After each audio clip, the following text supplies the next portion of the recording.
នេះជារូបភាពដែលថតដោយអ្នកថតរូបម្នាក់តាមរយៈដ្រូនសត្វពពែភ្នំមួយក្បាលបានលោតពីកំពូលភ្នំម្ខាងទៅកំពូលភ្នំម្ខាងទៀតប្រសិនបើមិនបានឃើញនឹងភ្នែកទេពិតជាពិបាកនឹងជឿណាស់តាមពិតទៅនេះជាប្រភេទពពែថ្ម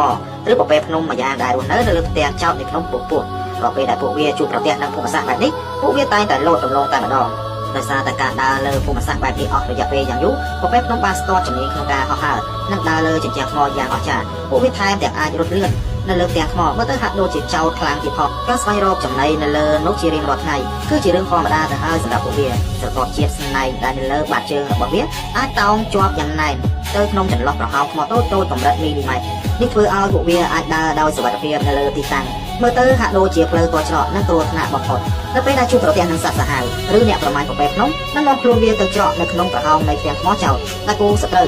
ពិបាកនឹងចូលទៅដល់នេះគឺជាសមត្ថភាពដ៏ខ្លាំងក្លាដែលពួកវាពឹងផ្អែកដើម្បីរស់រានមានជីវិតក្រៅពីនេះពួកវាក៏ត្រូវតោងលើផ្ទាំងថ្មចោតដើម្បីលិទ្ធសារធាតុអំបិលដែលជ្រាបចេញពីចន្លោះប្រហោងថ្មផងដែរដូច្នេះហើយសម្រាប់ពួកវាការតោងឡើងលើផ្ទាំងថ្មចោតគឺមិនខុសពីពួកយើងដើរលើដីរាបស្មើឡើយ